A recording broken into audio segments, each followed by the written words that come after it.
Welcome everyone to our monthly meeting. Eden Leaders Institute presents lessons from the Good Shepherd, about the Good Shepherd and for the Good Shepherd, and I'm trusting that you are all good shepherds in your various roles. We've been doing this now for a good long while. We have a number of YouTube video streams. If you want to look at some of the old stuff, you go to YouTube and search my name and Lead Like the Good Shepherd or the Good Shepherd, and up should come a number of things to select from. Today is really cool. I have Tom Nolan with me, and we're going to do this together with him primarily taking the lead. Uh, uh, every time I do this, I have to get the technology down. Here we go. So, you all, those of you that have been in here know who I am. I've been running Eden Leaders Institute and Eden Counseling Center for a number of years.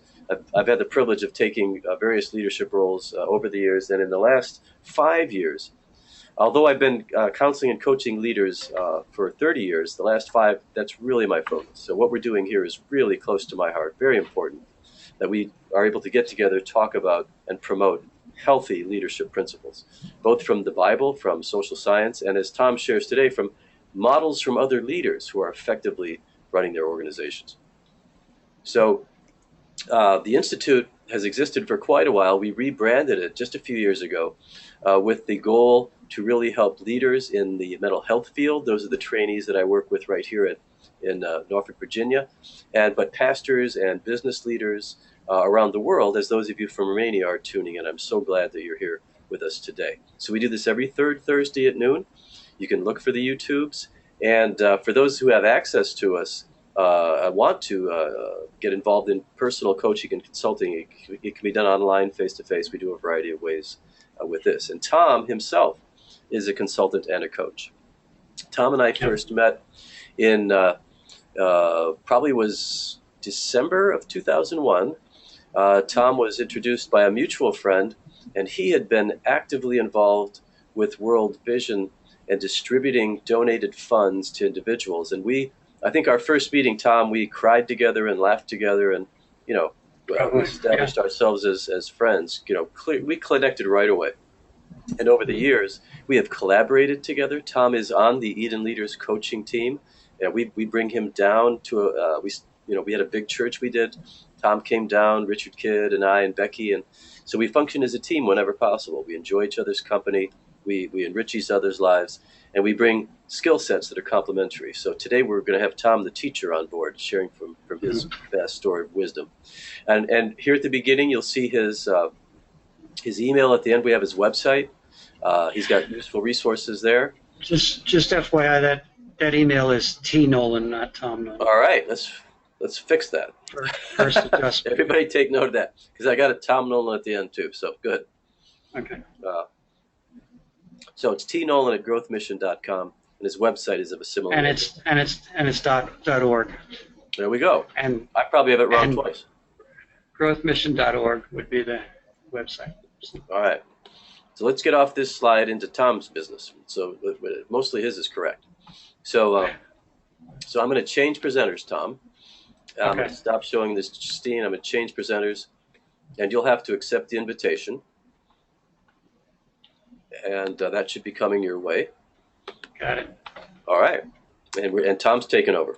The technology has us in different spaces, communicating the same way you all are with each other. So if you'll expand your screen so you're seeing that as large as you can. And Tom, you might need to increase the view a little bit. All right, let me just get to something here. Is that visible like that, or do we need to do something? It is. If you would go to view and increase it just a little bit. I usually go 200%. Yeah, that's good. That's great. Yeah, thank you. Okay. All right, well, good to hang with everybody today. It's exciting to be in a place other than New York, where I live, where it's been freezing cold. Last time I was in New York, we left in the middle of a blizzard and heading back here today. So just excited to be looking out at the sunshine in beautiful Virginia Beach, where my wife and I had a little getaway for Valentine's Day. So always nice to hang out with Paul and his team here. So what we're going to do today, we're going to be looking at some ideas for those that have busy lives, and we're assuming that your pastors or leaders and involved with trying to manage lots and lots of details and things that are pulling on your life for attention in lots of ways. So we're going to start out with prayer first, and then I'll just share a couple of thoughts there. So Father, we just want to thank you for your grace as we are committed to serve you, as we open our hearts before you, Lord. We pray that you would allow your Holy Spirit to be in our midst as we counsel together with you, O Lord. We pray that you would give us better tools in our hands, Lord, to fight the good fight of faith and to be able to make a difference in the lives of those that you've called us to impact. So we just thank you in advance in Jesus' name. So what we're going to look at is the idea of prioritizing our busy lives. That's one of the main focuses we're going to be looking at. Muted. And so we have this concept of an activity log. And Paul or Maribel, let me ask, later on, are things available like Word docs or things like that? Is that something that people can get Unmuted. enough here, or? Yeah, we can Is there certainly model? forward. We'll forward all the handouts to everybody when we're done, as well as I a have survey. already I have already forwarded all the documents Okay. to everybody that was registered. So everybody should But have amazing gotten efficiently. Okay. And then there'll be a PowerPoint. I can do the same with that at the end here. So what we want to do is we want to think about all of the things that are involved in our lives. What are the things that are the activities of our life? So as we think about maybe a busy pastor, what are some of the things? We begin to identify them and actually write them down on a piece of paper. So this particular, we have 21 spots here, but you might be doing more or you might be doing less. But I'd like you to identify the things, like think in the course of a week or even in the course of a month, because some things will rotate. What are the things that I actually do with my life and my time? And begin to put them down on a piece of paper like this. And we begin to identify the things that are tugging on us from various directions. And we begin to acknowledge what they are and what are those things. And then the next level we're going to be looking at here is we want to look at a model. This is something that many of you might be familiar with, but it's Stephen Covey. I think he's the origin of this. Very little do I come up with on my own. I'm a really good stealer of other people's stuff, things that I like or work for me. And so what we want to look at here is we have the opportunity to think about all of the things that we just put down in the activity log, and we want to put them somewhere on this grid. It's a 4-part grid, and so we're looking at, on the top here, we're looking at urgent and non-urgent. And then on the left-hand side of mine, it would be important and not important. So if we were going to be looking at those things. So we're going to be taking some ideas from our activity log, and we begin to plug them in somewhere in these boxes. So if we thought about things that are urgent in our lives, what are some of the things that are urgent? And Paul, can I bounce with you a little bit here? Are you available to just chat with me? Certainly. All right. So we'll do this in tandem a little bit. But if we think about, let's put ourselves in the position of maybe a busy pastor. Let's think in terms of a church that might be 200 members and a busy pastor. So we have a pastor and maybe a part-time associate and not too many other staff. So what are urgent things that would usually end up on a pastor's desk? They're screaming out for attention. They're crisis. They're pressing problems.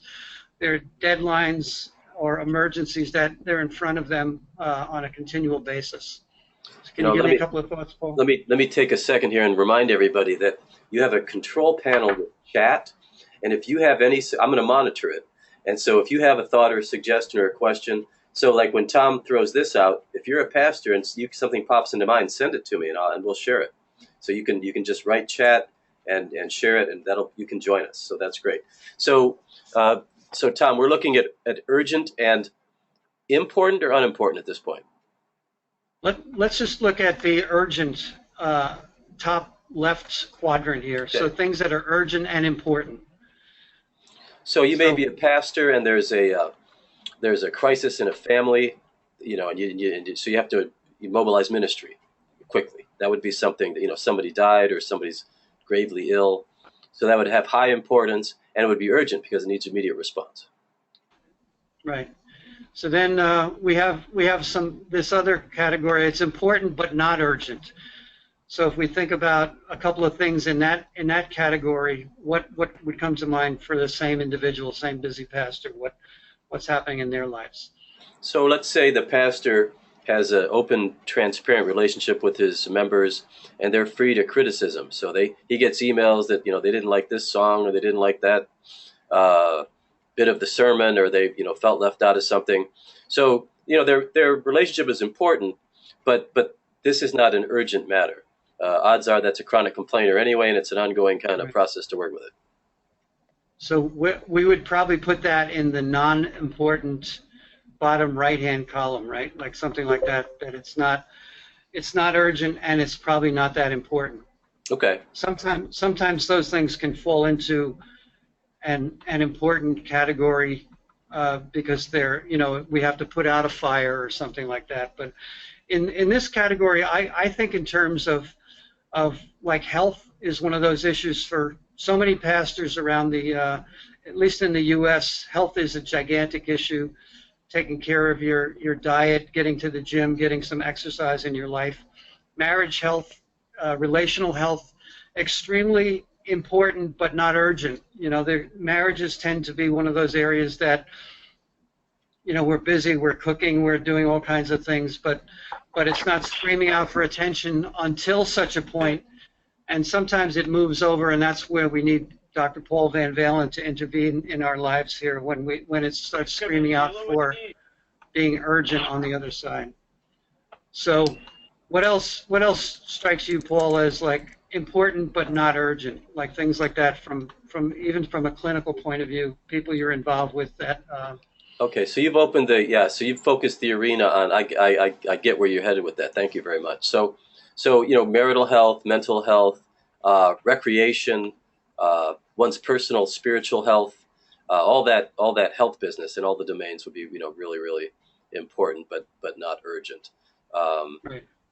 Planning, perhaps some planning meetings, like it's really important to lay your vision out clearly, but you don't have to do it today, Right. But if we let it go too long, it'll become urgent. Right. And then as we think about the, let's say the not important, non-urgent category, the bottom right here, what things would we generally think would fit into that category? Facebook, all kinds of stuff that could become a distraction that is neither important nor urgent. So we have to, you've got. I notice you have emails in several categories, so we have to discern which of these should go in which category. So. Right. So that's I think that's an important component. Like there are some things, and we have to discern what they are. So you just can't say emails are not important because very often they're our primary means of communication, and if I don't deal with this, then it's very problematic. It creates a crisis that doesn't have to happen. But then there is a ton of emails that I get. I'm sure we're all in the same boat where I can be looking at a Groupon or something like that about a vacation, and it's taking my time, and it's kind of more like a time waster than something that's going to help me in any way in my life. So all of those things have to be categorized. So our sense of activities, basically going back to that activity sheet, we want to find a way where we can actually plug them in here and actually put some bullet points in our life in these 4 quadrants and begin to pay much more attention to the things that are important, whether they're urgent. The urgent things are going to be crying out for attention. The non-urgent things are going to be sometimes the most important part of our life because it's our children aren't going to be crying out for attention often. Our wife may not be crying out for attention. Our health may not be crying out. But then at some point it becomes, if we don't deal with it, then it becomes a crisis. We end up in the hospital. We end up with a marriage problem that's now a major challenge. So I want to challenge everybody to think in those terms, is to try to identify our various activities, and then as we think about what to do with them. I'm going to give you another little exercise here. This is something we call, and this is stolen from the Halftime group. Halftime, if you're not familiar, primarily works with business leaders and people that are professionals. And what we're trying to do in coaching with them is we're helping them to go from success to significance. So we're doing things in life. We're successful in business. We're successful in some way, but we're trying to move towards more significance, making a greater kingdom impact, making a difference in the world. And so this is one of those exercises, the same kind of basic thing. We take that activity sheet and we begin to plug in a couple of categories here. We're going to be looking at the heart. Is it something that I enjoy? I'm edified by it. I'm lifted up. I'm enthused about it. Number two, it has an impact. It has a significant impact in the world, in the church, in my organization. In the area of growth, I get some personal growth out of it. Somebody else gets personal growth out of it. And or it's an obligation. Somebody is mandating it. I may not be that enthused, but it's a high obligation factor, which is very common, particularly in the pastor world. So, and then what we're going to do is we're going to put a numeric value on that from 1 to 5. So 5 being something that in my heart is important, I would put a 5. So Paul, as we've done this before, why don't we try to put ourselves in the pastor's shoes? And Sure. so what would be an activity of a typical pastor, and then we'll try to think of a high priority factor Sure. and a low priority. So an obvious one for a pastor would be weekly sermon preparation.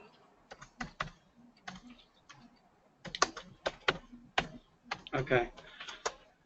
So when we think of that, now this is arbitrary, but I know you prepare sermons periodically, so I know just from talking to a lot of pastors, this sometimes has that sense of obligation, and sometimes it is the thing that is exciting and it fills their bucket up quite a bit to, which can be a pro and a con. I was just talking to a pastor recently, and he spends almost 2 full days locked in his office and doing sermon prep, and people around him are beginning to grumble about the fact that he's spending way too much time in that area, but it's so uplifting for him that he's spending a ton of time there. But we're actually trying to help him to adjust that a little bit. But just give me your personal view as you're preparing sermon. Paul. How do you feel? It's a 5. I mean, I'm excited. I believe that God has a message to share. I like the process of preparing it, so that'd be a 5. Okay. And then just the idea of like the impact that makes on you, the kingdom, the church, the congregation. How would you rate? Yeah. And again, this is going to be very personalized. Right. So. Yeah, and I wouldn't be doing it unless it was a 5.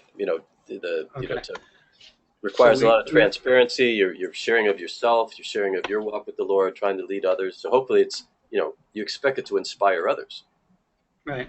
And then in the sense of growth, personal growth for others, where would you put that? I think if I'm in a healthy place, it's a 5 also, because I'm probably studying and enriching my capacity to conceptualize and communicate. Okay. And then, again, depending on the type of church you're involved with, some churches, they only have the senior pastor be the speaker, and he gets 2 weeks vacation. And then in other churches, we have guest speakers all the time. We have missionaries coming in. But the sense of obligation, maybe in something you might observe there, Paul, what would you put obligation? I would assume most pastors would call it a 5. There are some multi-team groups where you can pass that off pretty easily, but I think most leaders would call that a 5. Okay, so now let's think of something a little lower on the scale that pastors have to deal with, I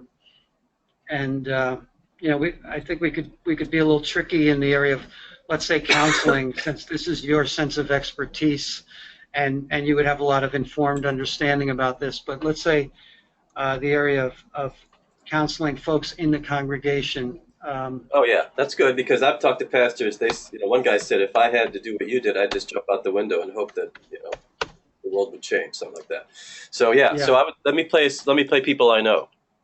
Okay. So the heart would be maybe a 3 or a 4 in that they care for the people. Mm-hmm. But it's not personally uplifting. And the impact, actually counseling can be a discouraging thing. So a pastor might rate the impact of them engaged in counseling as a 2. I mean, because they don't see rapid change sometimes. Yeah. Personal growth could be a 2 or a 3, depending on their ability to invest themselves in developing this skill. So I would say, maybe a 3 or a 2. 2's fine. And And depending on how they've defined their role, so the obligation might be a 4 because the expectation of the member. So sometimes it's expected in the congregation that that's part of your job description, Right. and you realize often you're not well equipped and it's taking a lot of your time. I was just talking to a pastor a couple of weeks ago, and they're kind of a small church that's been struggling under 100 for quite a while. And the primary work that the pastors are involved with are counseling needy folks. That seems to be almost, maybe a high percentage of, like 80% of what they do in ministry on the pastoral staff is on that level. Right. So as I'm looking at that, having a liaison like yourself or an organization that can take all of that weight off of a pastor gives them the opportunity, but they end up getting cloistered in this world where everything is about problem solving and working with people's needs, but they're doing very little outreach, very little evangelism, very little in the area of mission or things of that nature. So therefore the church is suffering, in my opinion, at least. Right.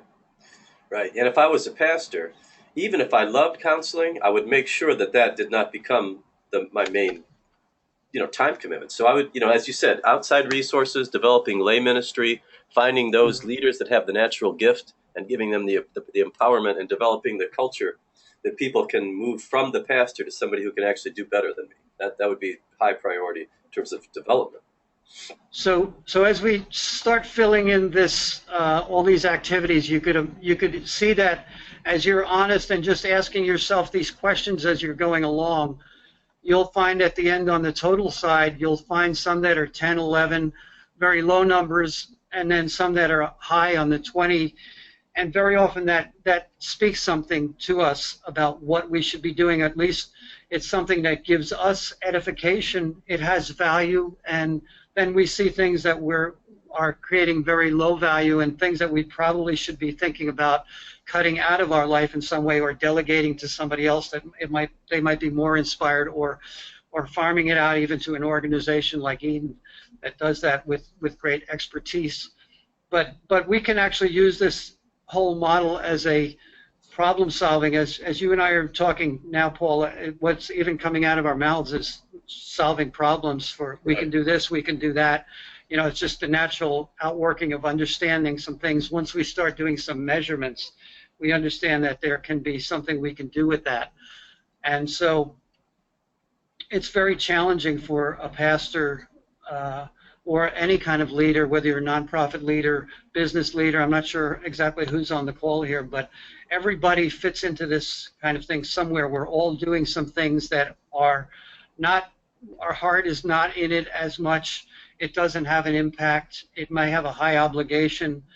Another area for many might be like the idea of going to the hospital, praying for the sick, or visiting the sick in the hospital, something like that, where there's an expectation from the congregation, but get very little out of it. And some people might actually love that kind of thing because it gives them an opportunity to interface with family.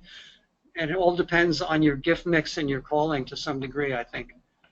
So anyway, that's just another tool there. Go ahead, Paul. Yeah, just to answer your question, I took a quick look at who's in the room, and we've got pastors, lay leaders, and business leaders, a mix of folks who are with us today. All right, great. So these are kind of tools. We'll just put them out here for you to think about. Is this something that can help me in a very short exercise, just taking some time to create an activity log and then plug it into those two categories? One would be much more about heart. One is much more about the idea of urgency and importance, and some of those kind of things. Tom, can I just share how this changed my life? Would that be okay? Yeah, sure. So we did this exercise. Tom and Linda his wife were working with Becky and me. We spent days in retreat sometimes during 2012, and Becky took a look at this and said, "Well, I can cut out Facebook, I can cut out TV," and I looked at my list and I said, "I got to cut out counseling." Which was a earth shaker, because where I thought God was calling me was to work with leaders, but what it did was, I just said, how is this possible? And I spent several months looking at my caseload, conceptualizing, and right today I have a caseload. I went from 55 counselees a week to 10, and I increased some assessment projects, which I really love, and I've increased coaching. So I'm much happier. And I feel like the impact of my work and ministry is much more effective as a result of taking the time to really, really look hard and fast at what I was doing, because I was functioning out of habit of 30 years, and it was time to make a change. So this is just a tool. This was really pivotal for me. As we're looking at this, it's reminding me of all that, Tom. And I think, as I recall, one of the big takeaways as we were chatting is not only counseling, just like mandate of how many, but it was like who, what kind of people should I be giving my heart and my life to. And so we determined, I think, if this sounds correct to you, more senior leaders, people that had more complex lifestyle, as opposed to just moms and dads and nice Christian folks, but trying to focus more on senior leader levels and helping senior leaders get better at what they do, actually help to launch the Leadership Institute. Does that sound about right? It does. And we have a comment from Lisa Cooper who says that, life is complicated for individuals who are, they're tent makers. They're doing business and ministry and family. So she's speaking just to the realities that our lives are very complex, and we have to really tune into the priorities of life in order to not burn out. She's not saying that, but that's my take on all those things. We have to be balanced. That was a long chat, if it was. Yeah. So what we want to do now is we want to look at some other ideas here in relationship to goal setting and keeping things at a priority. Let's say just a second, Tom. So sure. Cornell's agreeing with Lisa. So I would take that previous exercise just to help them understand. It's not just about work. When we did this, we put social, we put grooming. I had sleep. Food preparation. Really taking a look at everything to try to figure out where should I be spending my time. And as you do this, I would encourage you to do the same thing. Include family, include ministry, include business, and just see what lays out as what God speaks to you through that. Thanks, Tom. Yeah. Well, I think we're going to move into a different area that's much more ministry focused. But I think it is important to understand that we are whole human beings, and as we talked about those quadrants before, that's where a lot of that stuff shows up. Where if we're not paying attention to the important things that are not crying out for help, like our health, or getting to the gym, maintaining a marriage that's healthy, having date nights, some of these kinds of things, our prayer life, our devotion life, some of the very basics of our faith, things like that, they have to find a place in the important side, or else we are not full human beings. And it's not about only being productive in ministry, but it's about being healthy in ministry as well. Yeah, thanks. So what we're going to do, we're going to shift gears just a wee bit here, and we're going to look at goal setting in relationship to keeping the most important things important. So as we're looking at just a wide variety of activities and things we're involved with, and then we're going to look at, we've used some of those tools to try to identify, separate the important from the non-important, even thinking about the idea of, instead of creating a to-do list every day or every week, we're doing a to-do list, we start thinking about a don't-do list. So we're looking at a bunch of things that we do, and we're going to begin to cut things out of our life that are non-productive. They don't help us in any way. They're time wasters. They're in that quadrant where they're crying out for attention, but they're not very, very important in our lives. So we're going to be able to look at some goals in a slightly different point of view here. And so this is a quote from an old ministry mentor, kind of a guy from Northern California, a little bit of a hillbilly, but he used to say a lot of interesting colloquial things like this: it's better to aim at the moon and miss it than aim at a skunk and hit it. Just thinking about the idea of raising our expectation and our goals, and the idea of what we do with our lives as far as goal setting, and the importance of putting things on paper and identify what's important and what's not important. So a dream written down with a date becomes a goal. A goal broken down into steps becomes a plan. And a plan supported by action becomes a vision fulfilled. So we think about the little steps we take throughout the days, months, and years that actually get us to a whole different place in life. We have an opportunity through goal setting and through setting up goals, particularly about important things as opposed to non-important things. And so when I talk about goals, very often I'm thinking about things that I'm involved with personally. And one of my one of my favorite things to do is actually go take a run and go run somewhere. And I realized that if I go run a race or I just run for fun, it's a very, very different thing. If I'm going to do a half marathon, and that half marathon is on March 20th, at the end of the winter, and I have to prepare for that.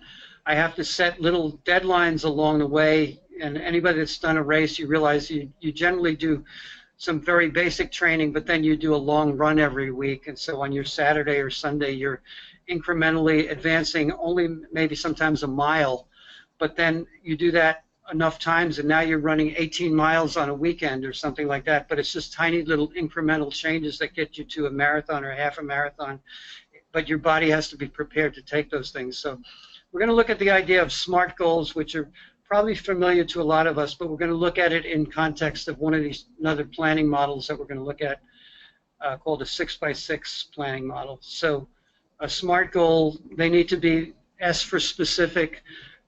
What will the goal accomplish, and how and why will it be accomplished? One of the things we like to look at is the idea of outcome-based planning in a lot of what we do. So we start thinking about planning with the outcome in mind. And so very often when we're thinking about strategy particularly, we think about the idea of, let's say, a church building project. We have an artist's rendition of what the church or building might look like. We have the architectural drawing, and before we ever put a shovel in the ground, people start giving to the vision because we're creating the picture of what the future looks like, and then we begin to do all the work moving towards that.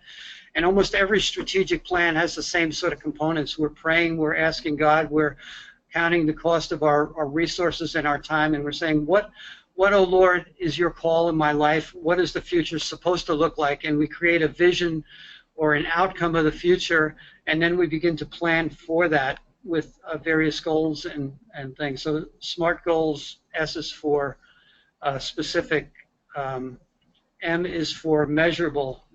How will I measure whether or not the goal has been reached? What are the indicators? How do I know if I'm hitting the target or not? The classic idea of somebody shooting an arrow at the barn and then going and drawing a bullseye around the arrow is one of those things that very often in the body of Christ we're guilty of doing that kind of thing, that we're so inspirational we can't measure whether we're hitting the target or not. We think of the idea of, like, say, bowling or something like that. We're shooting a basket with no basketball hoop. We shoot it up at the backstop, but we have no measurement because we don't have a basketball hoop up there. And once we put the hoop up, we find that we can fail quite a bit at times. We can miss the mark quite a bit. But if we don't have measurable goals, we can find ourselves in trouble. Are the goals achievable? Is it possible? Have others done it successfully? Do we have the necessary knowledge, skills, and ability and resources to accomplish that goal? Will meeting that goal challenge you without defeating you? And I think that's a very important phrase there. It might be achievable, but it's not achievable for me. Or is it something that, like running that marathon, I can never imagine myself running the marathon, but because I put smaller incremental goals, I create wins for me and my team. We can then take on larger and larger projects and things. And I think also very much based on our personality. If we are the kind of people that we have to be very exacting in what we do, and we miss the goal by something, we're going to feel like a failure all the time. And then we have a different kind of personality that if we're not stretching and really challenging ourselves, we feel bad. So you have to know yourself well enough, but I think we have to have goals that stretch us a little bit without defeating us as part of the project here. And then they should be focused on results. What are the results of what we're doing? Where are we ending up? Again, back to the outcome. Are our goals set on something that relates to outcome or results? Not necessarily the activities that lead up to it, but what is the real goal of what we're doing? And when we think about outcome, another, I think, great example. Heard this example from Willow Creek Church, that they were doing a feeding program, that they were feeding thousands of people every year up in Chicago, and they came up with the idea, they started thinking, doing some strategic planning about their lives and ministry, and they were saying, well, what are we measuring in this whole thing? We're measuring tons of food that we're giving away every year and feeling good about it. But what our outcome, what we're really trying to do is we're trying to help people get out of poverty. And so instead of measuring tonnage of food, they started measuring how do we get people out of poverty. It began to change their whole focus entirely. They just by changing what they're measuring, it changed the entire focus of the ministry. So instead of getting more and more food and more volunteers to serve food, they started interfacing with job creation, people that were training for jobs and jobs in the community, much more with the social sector of Chicago, where people could get help for all kinds of things. But the goal ended up being get out of poverty rather than just how much food do we feel good about sharing. And then time bound is a very important component in this, that we're setting a time limit. We're going to do such and so by when. What is the date of completion? And very often what we'll find is if we don't set a date on almost anything we're doing, it tends to just fall to the bottom of the priority list. But as soon as there's a date, then now it becomes a priority. It becomes something that we have to try to get done by a certain time. Therefore, it finds a place in our calendar and our life. The other little point here I want to make before we move into the 6x6 is this Pareto principle that many of you have probably heard of this, but some call it the 80-20 principle. But it's another model of thinking, how do we keep the most important thing important? So we're looking at some thoughts here like this tends to be something that just works in lots and lots of different ways, this 80-20 principle. But I'll click off a few thoughts here, which is 20% of our customers create 80% of our revenue. 80% of our sales are generated by 20% of our staff. 80% of our work is done by 20% of the team. Anybody in church world would probably kind of shift that to a 90-10 principle, perhaps in some churches, where 90% are doing almost nothing and 10% are doing all the work. 20% of our customers generate 80% of our complaints. And here's the kind of the target. What we're really looking at here is 20% of our efforts produce 80% of the results of our life. So if we started thinking about the things that are most important and spending more time with the most important things, we would find that we're generating still 80% of our effectiveness instead of getting caught in the weeds of the 80% that are time wasters and time stealers and distractors. We spend more time on that 20% and we become much more efficient. We have more free time and more effective time for lots of other things.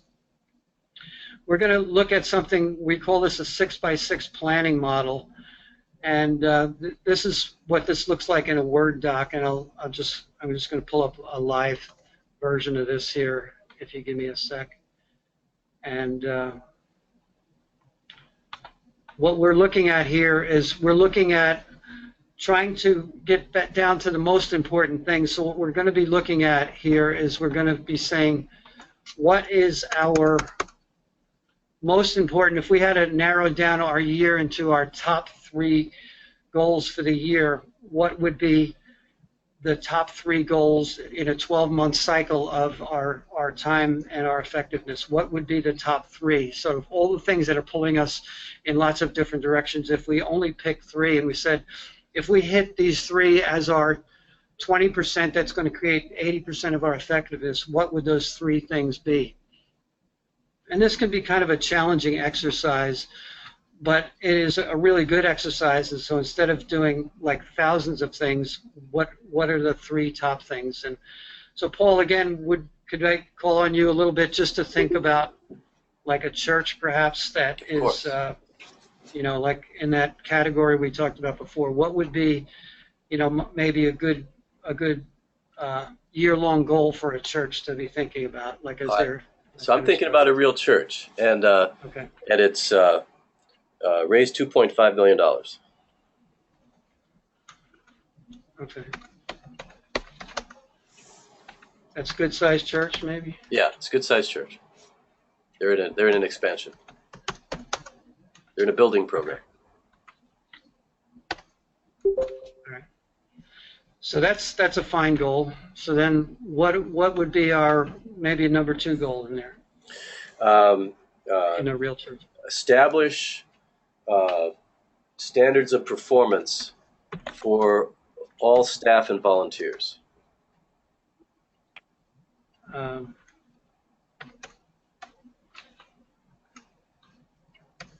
performance standards or review standards, different way to say it. Job descriptions and standards of performance.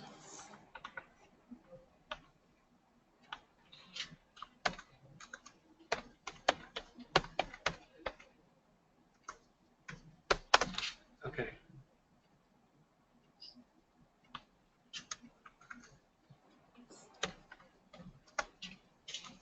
Okay. So, yeah. So that's like job descriptions and accountability for each like ministry partner, Yeah. everybody that's involved there. So you have another thought there? Hire an executive pastor.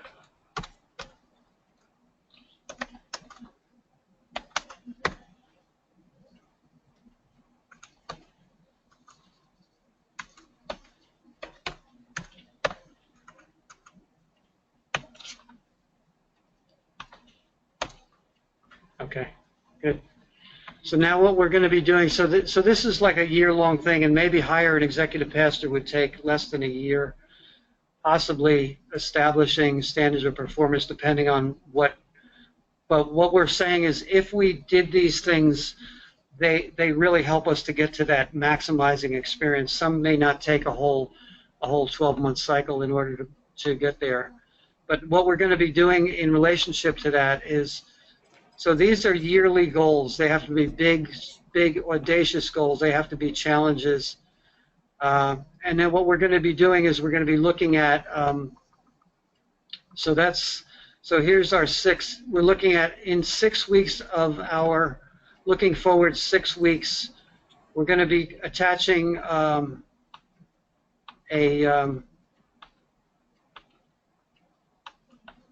we're going to be attaching 2 6-week goals to goal number 1, 2 6-week goals to goal number 2, and 2 6-week goals to goal number 3. So we're going to be looking at just looking down the road for a 6-week cycle.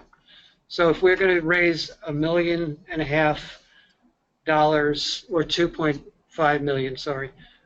What might be something, Paul, we could look at in the next 6 weeks? What would be something we could be thinking about there in relationship to perhaps a capital campaign or something like that? What would be? We're going to hold 2 vision meetings in the next 6 weeks.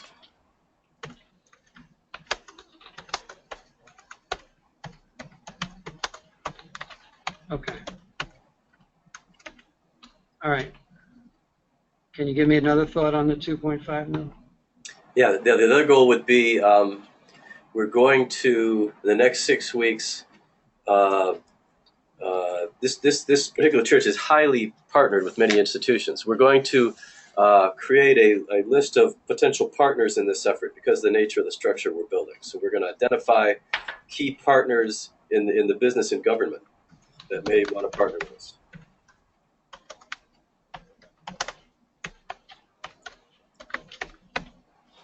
Okay. So then once we have this for all of our various goals, we're just looking ahead 6 weeks.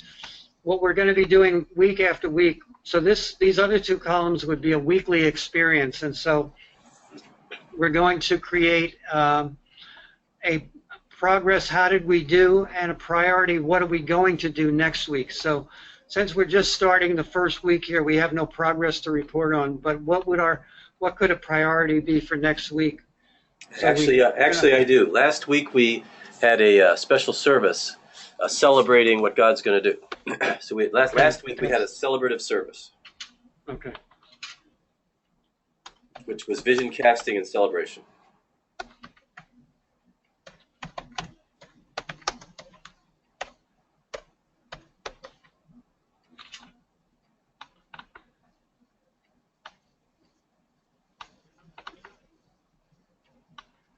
Okay.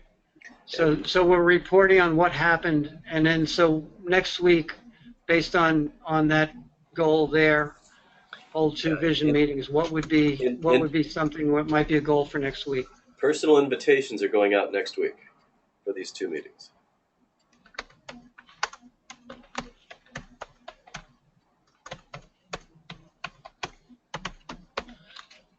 Okay.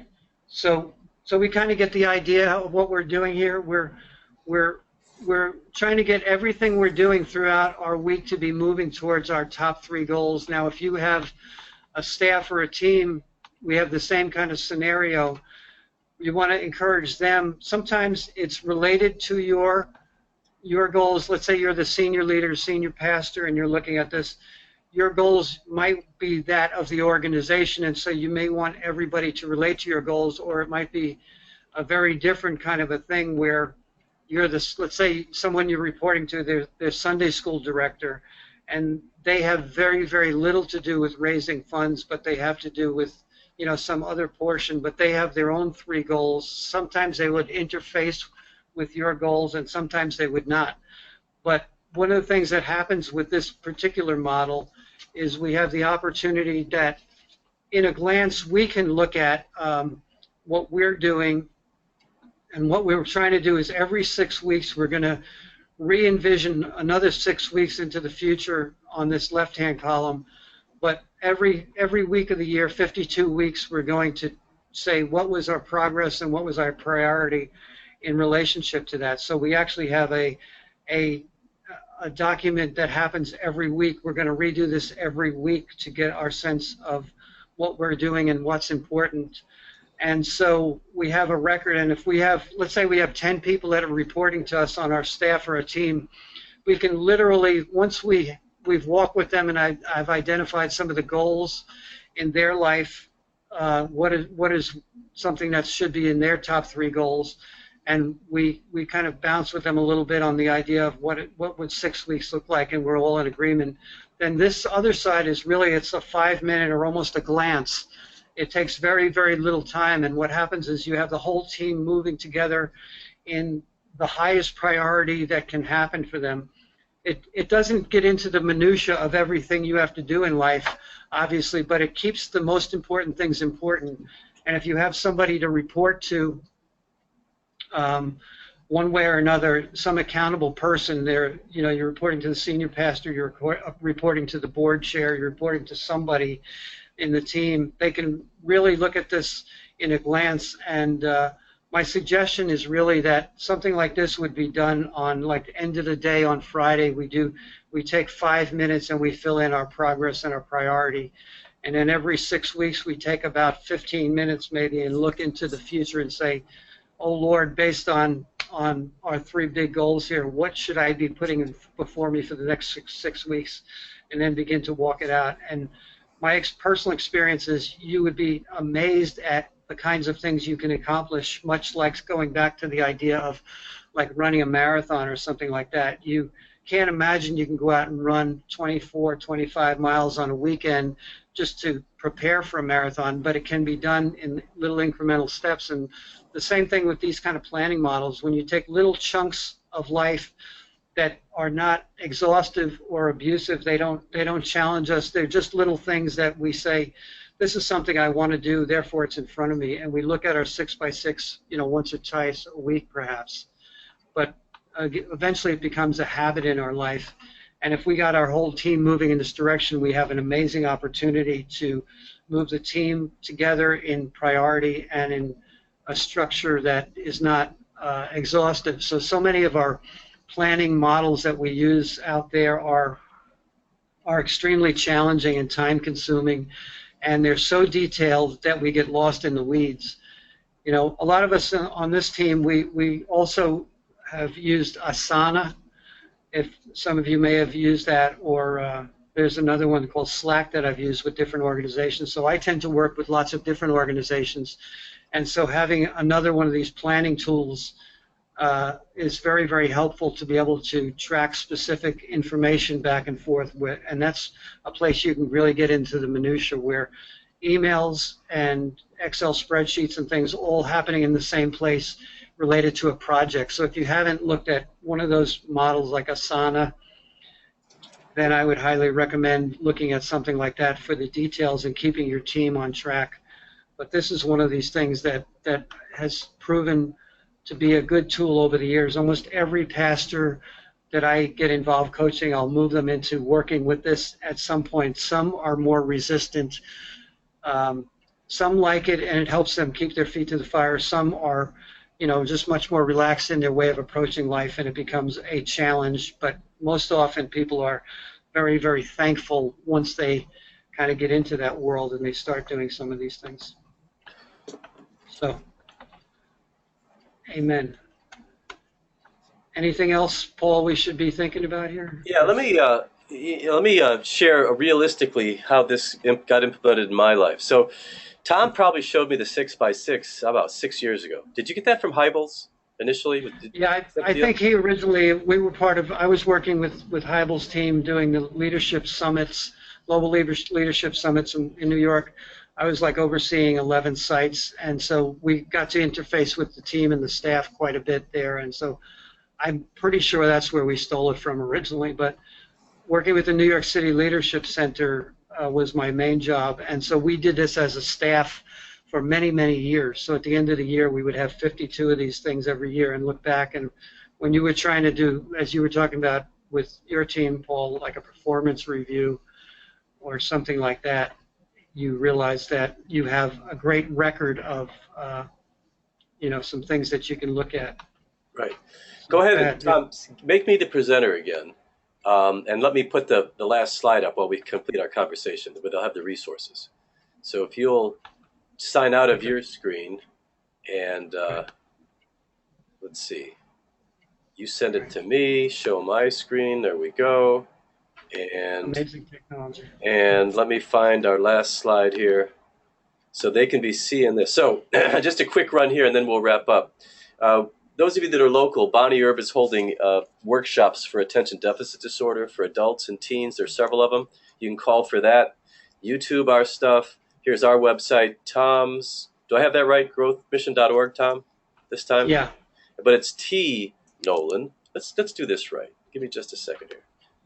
Let's be professionals here, Paul. Let's get this right here for the closing. All right. So sorry about that. So that is accurate, and that's org too, isn't it? Or is it com? It's org. Yeah, it's org. Okay. Yeah. All right. I'm going to fix the whole thing here. This is going to end up on the YouTube for 1,000 years. So let's get that right.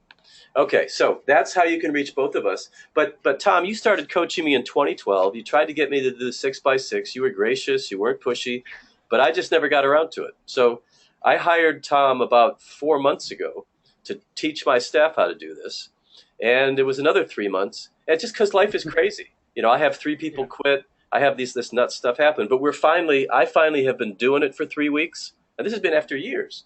And Asana. I'm gonna show you what it looks like on a phone real quick. So can you see this, Tom? Is this happening? Yeah.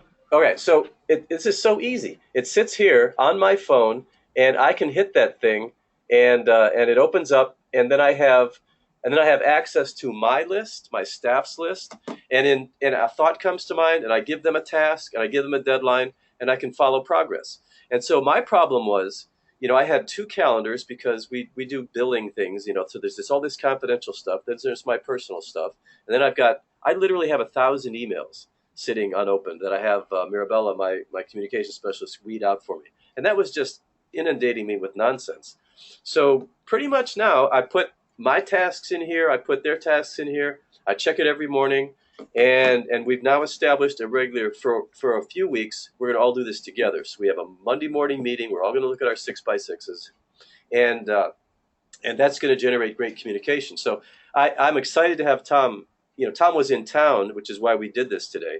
And he did another training with my staff this morning. And so I'm excited to share this with you all. But I also acknowledge you may not, feel compelled or, be able to implement tomorrow. Just hang with it. Keep hanging with us, And I needed to hire Tom. If you need a coach, we got him available. Don't live with dysfunction. That's the big thing here. We don't need to live with dysfunction. We can improve things and move ahead. So, any other thoughts, Tom? Well, I just want to say if there is any questions, we went through a lot of information, and sometimes this can be a little bit confusing. If just make a note of my email. I'd be more than happy to answer any questions or thoughts. And if you wanted to go to the growthmission.org website, if you go under assessment, there's a free ministry assessment tool there that that goes directly to my email also, which kind of asks a bunch of questions, but it's easy to manage. It's sort of like, what are some of your top 3 leadership challenges? What are some of your top 3 organizational challenges? But you just fill it out, but it gives you an idea, and it gives me an idea if you wanted to move forward in any way. But any kind of questions, any way I can help, we're here for you. That's what we do. Our organization is called Growth Mission. Our motto is "Your growth is our mission." So we are kind of a service ministry to help organizations and nonprofit leaders, churches, help them get to the next level in any way we can do that. So we're just about to the end of our time here. If you have a chat, you want to send a question our way, we do have 5 minutes, and the chat box is a way you can ask any question you like. You just type in there and hit enter, and it will hit return, and it'll come right to us. Tom's going to be heading back home. He and I communicate most of the time using GoToMeeting, which is a great tool. This is what you're looking at now. Inexpensive. So we'll have meetings where he'll get on, and the other guys here will get on, and we'll talk about things. When I'm coaching I'm coaching a church in another state, I can be there, bring them into the room. And so there's some really inexpensive ways to stay connected with your team if they're scattered about. And so it's been fun to be able to share this all with you today. I hope it's of value. We'll be back. Let's see. I do have a comment here. So Lisa's commenting. I can see the problem in my urgent important list being too many items in any one box. And I end up in that a lot. And then what you have to do is decide which are the most important of the important and knock some of those out. So you can either start with the easiest, let's knock out some easy ones, or the most impactful, which means that something just has to wait. But there can be a lot of urgency depending on what's going on. I just got a text from my office manager that our phones broke, which paralyzes us. So that means that you just drop everything and you go fix the phones. This is that's life. That's the way it is. But I think your elevator broke today. Our elevator broke today, and now the phone's broke. We're crippled. So life can certainly pile up. David asks, "What's the app?" It's Asana, is what I showed them. ASANA. Mirabella just answered that question. She put Asana in there. It's a free app. I think we paid a little bit to be able to get everybody in the room at the same time on the same app, but it's cheap. All this stuff's cheap, really inexpensive. And so that's what we got going there. I think every day you prayerfully consider, Lord, what do you have for me today? Help me to do your will. And I trust that what I can't get done, will all survive. So Mirabella says Asana is free up to 15 users in a workspace. So she's given us a little information there for you to be aware of. Little plug for Asana. The other thing that's interesting about that is you can actually have whole different organizations connected in one, and I think that is 3 or 4 different organizations. So I could actually be fully interfacing with Paul. I could work with World Vision. I could work with another organization. We can have totally separate workspaces with all of my responsibilities in there, and you can actually switch organizations like personal, corporate, church, things like that too. So, well, it works great for family too. You got a young adult, you got a teenager, you want to keep track of chores, whatever. I mean, it's just really handy stuff. And since it's in my pocket, that's the key. I can be driving the car, pull over. If I'm in my right mind, I pull over, make a note, get back on the road. If I'm out of my mind, you know what happens. So yeah, that's good. Any other thoughts, questions? We had a couple there. It was good. And so David asks if it has a calendar. Mirabella, you want to answer that one? I don't rely on it. I mean, it certainly does. I mean, you gives alerts. You put due dates in it. Yeah, you put due dates in it, and it gives you alarms. You connect it to your email. So in my email, you have this done, you haven't done that. So it really is a really good integrated system. Yeah. But the calendar is more of a project-based calendar. So for every project, you can have a different calendar. Because it's a task management and project management type app. So you can definitely get to where you share a calendar with a family, for example, for certain things, but it works as tasks with a due date in the calendar rather than just managing appointments. Right. Yeah, so I have a Google Calendar, and I still have several calendars that I integrate as well as I can. But I mainly use this to just look at what do I have to do today, what does somebody else have to do today, are we behind, are we ahead? It's just a real quick, easy thing. It's not an all-in-one, I don't think, depending on the nature of your work, but it's a really good add-on. Yeah. Yeah. All right. We want to close in prayer there, Yeah. Doc? Yeah. So, Lord, we're grateful for Tom. I ask that you bless him and his ministry, keep him safe, safe travels home. Thankful so much he brought him into my life, and I know he blesses so many. So give he and Linda safe travel home. Give them strength and enrichment. Help him to prosper so he can continue to do what he does so very well. Thank you for those in the room today. Bless them, their families, their ministry. Keep us healthy. Keep us focused. Help us to figure out what it is exactly you want us to do and do it with all our hearts. We pray this in Jesus' name. Amen. Amen. All right. Thank you all. We'll see you next month. God bless.